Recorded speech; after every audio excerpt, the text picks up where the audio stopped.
ഡോക്ടറെ, സ്ത്രീകൾക്ക് പുരുഷന്മാരെക്കാൾ ലൈംഗിക താല്പര്യം കൂടുതലാണോ? അതിൽ പൊതുവായ ഒരു അഭിപ്രായം എന്താണ്? അല്ല, ഇതിനൊരളവ് പോലും ഇല്ല അങ്ങനെ.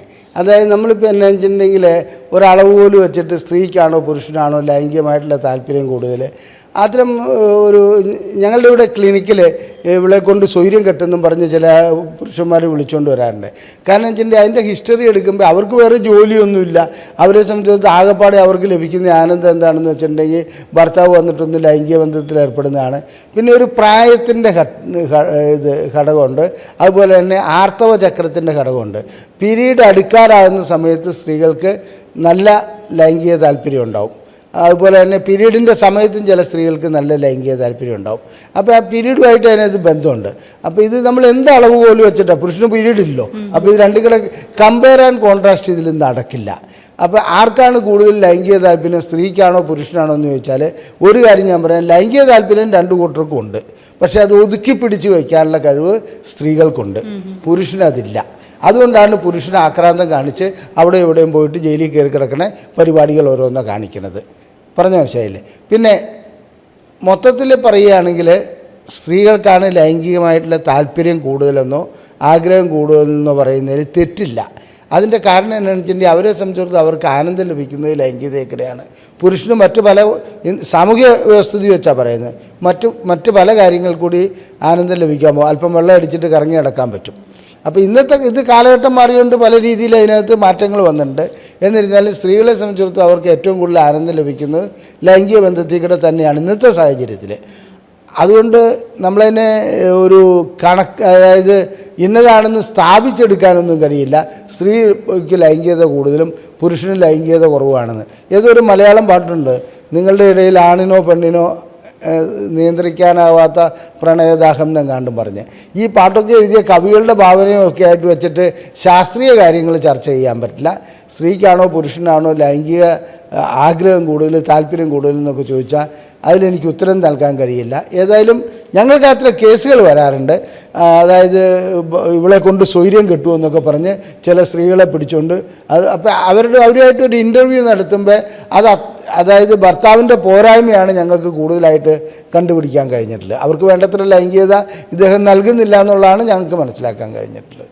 ഡോക്ടർ, ഈ പുൾ ഔട്ട് മെത്തേഡില്ലേ, അത് സുരക്ഷിതമാണോ? അതായത് ഗർഭം ധരിക്കാതിരിക്കാൻ വേണ്ടി ചെയ്യുന്ന പുൾ ഔട്ട് മെത്തേഡ് എന്ന് പറയുമ്പോൾ നല്ല മൂർച്ചൻ്റെ അവസ്ഥയിൽ വന്നിട്ട് പുൾ ഔട്ടിന് പോകുമ്പോൾ ചിലപ്പോൾ അതിനപ്പുറം തന്നെ ശുക്ലബോധത്തേക്ക് പോയിട്ടുണ്ടാവും. അപ്പോൾ അത് സുരക്ഷിതമാണോ എന്ന് ചോദിച്ചിട്ടുണ്ടെങ്കിൽ പോകുമല്ലോ എന്ന് പറയാൻ നമുക്ക് ആ ടൈമിൽ, അതായത് ആ മൂർച്ചൻ്റെ അവസ്ഥയിൽ നമുക്ക് അത്രയും കൺട്രോൾ ചെയ്യാൻ കഴിഞ്ഞോളണമെന്നില്ല. പുൾ ഔട്ട് മെത്തേഡ് സുരക്ഷിതമാണ്. ശുക്ലം പോകുന്നതിനിപ്പുറം ലിംഗം പിൻവലിക്കാൻ കഴിഞ്ഞാൽ അത് സുരക്ഷിതമാണ്. പക്ഷെ അതിന് മുമ്പും ചിലപ്പോൾ ശുക്ലം പുറത്തിട്ട് പോയിട്ടുണ്ടോ എന്ന് നമുക്ക് വ്യക്തമായി കണ്ടുപിടിക്കാൻ കഴിയില്ല. പുൾ ഔട്ട് മെത്തേഡ് ഒരു മെത്തേഡാണ്, പക്ഷെ അത് ആ രീതിയിൽ സുരക്ഷിത അല്ല എന്നുള്ള അഭിപ്രായമാണ് എനിക്കുള്ളത്. ഡോക്ടർ, അതുപോലെ പലർക്കുള്ളൊരു സംശയമാണ്, പീരീഡ് സമയത്ത് സെക്സ് ചെയ്യുന്നത് സുരക്ഷിതമാണോ എന്നുള്ളത്. പീരീഡ് സമയത്ത് സെക്സ് ചെയ്യുന്നത് രണ്ട് രീതിയിലാണ്. ഗർഭം ധരിക്കുമല്ലോ എന്നുള്ള കാര്യത്തിൽ സുരക്ഷിതത്വമാണെങ്കിൽ ഗർഭം ഒരു കാരണവശാലും ധരിക്കില്ല, അത് സുരക്ഷിതത്വമാണ്. പിന്നെ ആരോഗ്യപരമായിട്ട് പീരീഡ് സമയത്ത് ലൈംഗിക ബന്ധത്തിൽ ഏർപ്പെടുന്നതിൽ ഒരു കുഴപ്പമില്ല.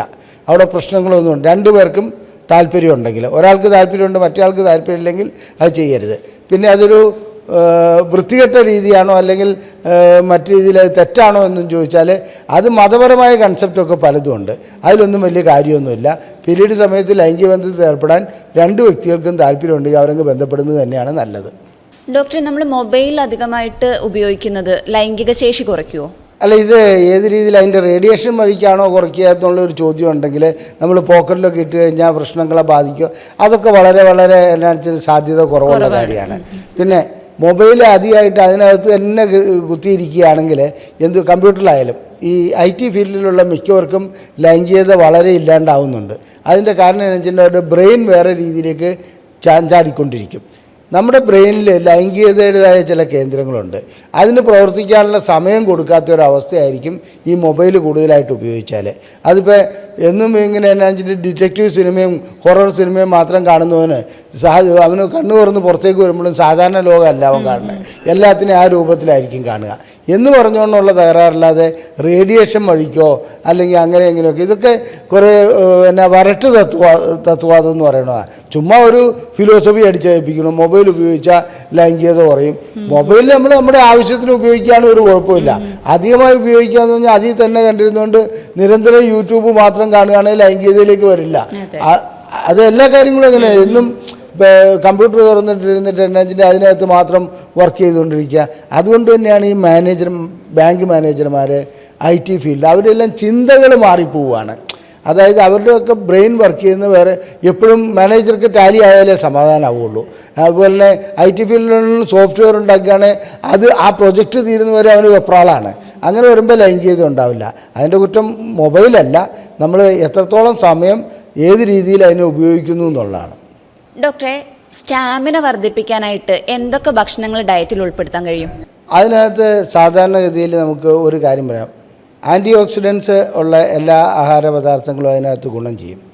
അതുകൊണ്ട് തന്നെയാണ് ഞാൻ പറയുന്നത് മുരിങ്ങയില, അതുപോലെ തന്നെ ചീരയില, ഉറുമാമ്പഴം, പിന്നെ ഇതില്ലേ ഈന്തപ്പഴം, ഇത്തരം ബദാം പരിപ്പ്, വാൾനട്ട്, ഇതൊക്കെ കൂടെ ലൈംഗികമായിട്ടുള്ള ഉത്തേജനം ഉണ്ടാക്കാനും അതിനുമൊക്കെയുള്ള ഗുണം ചെയ്യാറുണ്ട്.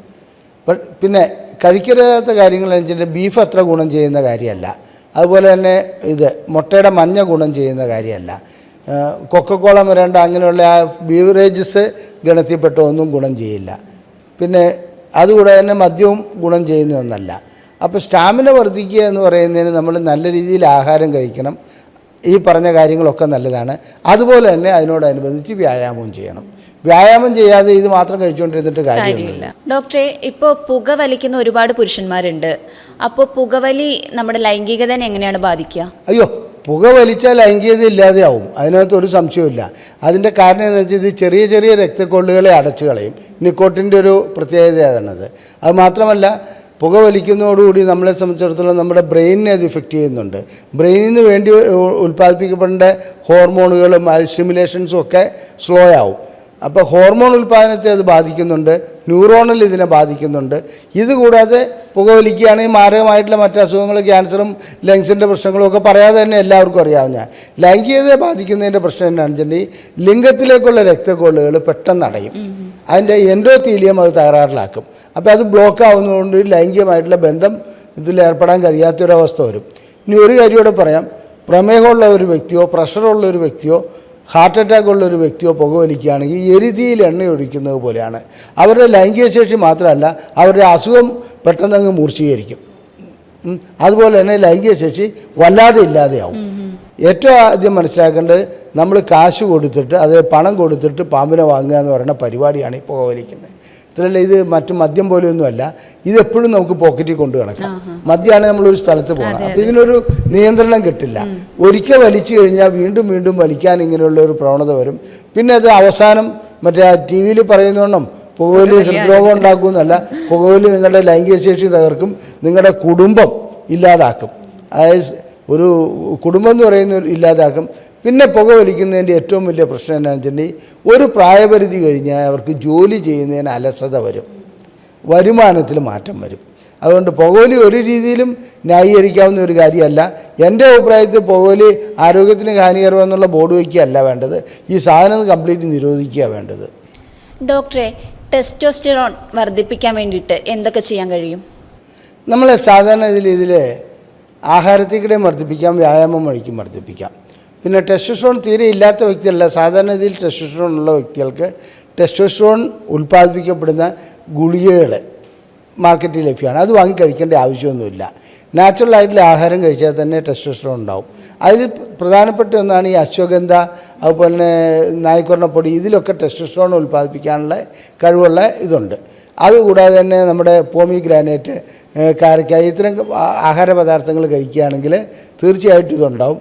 മത്സ്യവും മാംസവും ഇതിനകത്ത്, മത്സ്യത്തിലൊക്കെ നല്ലവണ്ണം ഉണ്ട്, ടെസ്റ്റോസ്റ്റിറോൺ ഉൽപ്പാദിപ്പിക്കാനുള്ള കഴിവുണ്ട്. ഇതുകൂടാതെ നമ്മൾ ശ്രദ്ധിക്കേണ്ട ഒരു കാര്യം എന്താണെന്ന് വെച്ചാൽ ഇതിനോടനുബന്ധിച്ച് നമ്മൾ വ്യായാമം കൂടെ ചെയ്താൽ മാത്രമേ ടെസ്റ്റോസ്റ്റിറോൺ ഉൽപ്പാദിപ്പിക്കപ്പെടുകയുള്ളൂ. ഒരു വ്യായാമം ചെയ്യാതിരിക്കുന്ന വ്യക്തിക്ക് ടെസ്റ്റോസ്റ്റിറോൺ അങ്ങനെ ഉൽപ്പാദിപ്പിക്കപ്പെടില്ല. ഉൽപ്പാദിപ്പിക്കപ്പെട്ടാൽ തന്നെ അത് ഉപയോഗിക്കാൻ കഴിയില്ല. അതുകൊണ്ട് കാരണം ഫാറ്റ് വന്നിട്ട് അടഞ്ഞു പോകും. അതുകൊണ്ട് ടെസ്റ്റോസ്റ്റിറോൺ ഉൽപ്പാദിപ്പിക്കണമെന്നുണ്ടെങ്കിൽ ഞാൻ ഈ നേരത്തെ പറഞ്ഞ ആഹാര പദാർത്ഥങ്ങളെല്ലാം തന്നെ നല്ലതാണ്. മുരിങ്ങയില നല്ലതാണ്, അങ്ങനെയുള്ള എല്ലാം നല്ലതാണ്, പച്ചക്കറികളെല്ലാം നല്ലതാണ്. പിന്നെ പാക്കഡ് ഐറ്റംസ് കഴിയുന്നതും കഴിക്കാതിരിക്കുക. അതിൻ്റെ കാരണം എന്ന് വെച്ചിട്ടുണ്ടെങ്കിൽ അതിനകത്തുണ്ടാകുന്ന കെമിക്കൽസും കാര്യങ്ങളൊക്കെ ദോഷം ചെയ്യും. ഇനി വേണ്ടത് എങ്ങനെയാണെന്ന് വെച്ചിട്ടുണ്ടെങ്കിൽ ടെസ്റ്റോസ്റ്ററോൺ നമ്മുടെ ലെവല് നോക്കുകയാണെങ്കിൽ അത് രാവിലെ ഒരു 10-11 മണിക്കുള്ളിൽ നോക്കുന്നതാണ് നല്ലത്. എന്നിട്ട് അത് കുറഞ്ഞു പോകുന്നുണ്ടെങ്കിൽ അതിൻ്റെ കാരണം കണ്ടുപിടിക്കണം. വെറും ടെസ്റ്റോസ്റ്ററോൺ മാത്രം നോക്കിയിട്ട് ലൈംഗികതയെക്കുറിച്ച് പറയാൻ കഴിയില്ല. അതുകൊണ്ടൊരു സെക്സോളജിസ്റ്റിനെ കണ്ട് കാര്യങ്ങൾ തീരുമാനിക്കുന്നതാണ് നല്ലത്.